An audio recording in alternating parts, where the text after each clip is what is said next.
We believe nagkaroon na po kayo ng meeting kagabi with Senator Bato and Senator Go. Can you tell us about lang po sa inyo naging meeting? Yes, oo.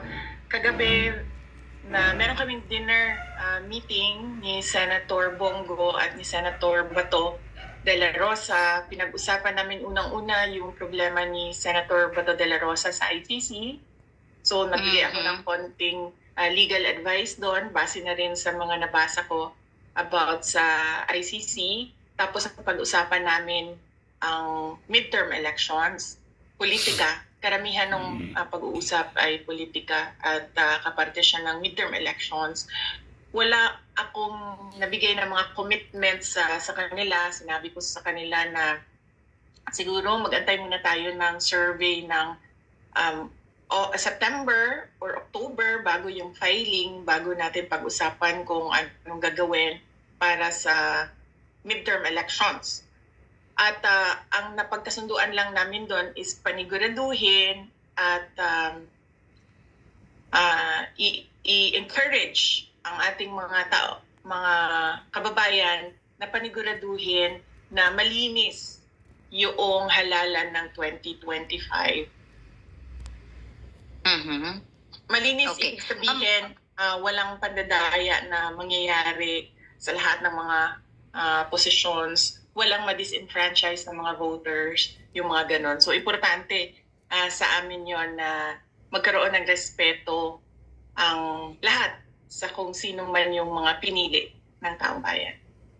Okay, sorry VP ha, mag-follow up lang ko. Ma'am, you said hindi kayo nakapagbigay ng commitment. Does it mean, ma'am, na they ask po for your help para sa 2025? Yes, mayroong ganun na conversation na nangyari. Yung pangangampanya sa 2025 na elections. Hindi ako nagbigay ng commitment sa kanila. Sabi ko sa kanila, I want to see the numbers. And I want to scan the political landscape. Sabi ko, kasi kailangan kasi niyan, pag nangampanya ka, ay meron kang entablado na tatayuan. Meron kang microphone na hihiramin doon sa lugar kung saan ka mangangampanya. Kailangan mo planuhin yan. So sinabihan ko sila, mag-meeting tayo ulit. Sabi ko, antayin natin ang numero, mag-meeting tayo ulit, pag-usapan natin kung anong pwedeng maitulong ko at anong pwedeng gawin natin. Importante din kasi sa amin, yung mga kandidato na mula sa Mindanao, dahil syempre galing kami Mindanao, laging nahuhuli ang Mindanao. In fact, hindi lang Mindanao, Visayas as well, nahuhuli lagi yan. Particularly yung mga nasa dulo ng Western Visayas at Eastern Visayas, yung mga lugar na yan, lagi napapag-iwanan yan.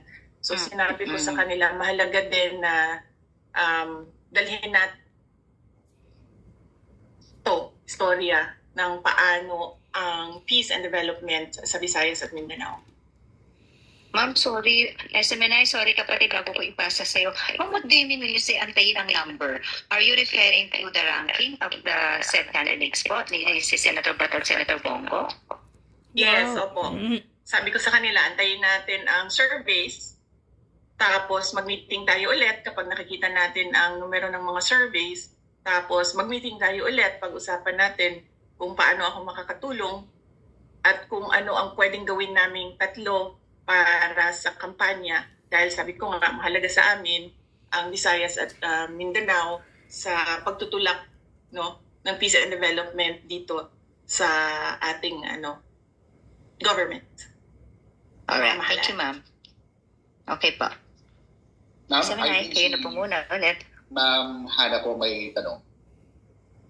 Ay ma'am, may hapon. Hana po from SMNI. Ma'am, yung recent po na statement ninyo ma'am, do you consider yourself as an opposition po? Inilatag na po kasi yung mga problema na nakita niyo sa bayan po under this administration. Sige po ma'am. Ito yung kahapon na statement, no? Hindi yung today na statement, no? Yung yes. Kahapon na statement, doon ko binilabas yung frustration ko as a Filipino. Sinabi ko naman noon, di ba, hindi ako gumagalaw para sa administrasyon, hindi ako gumagalaw para sa opposition, hindi politika, kundi para sa bayan. Klaro naman ata iyon sa oath of office ng lahat ng government officials na para sa bayan ang trabaho mo.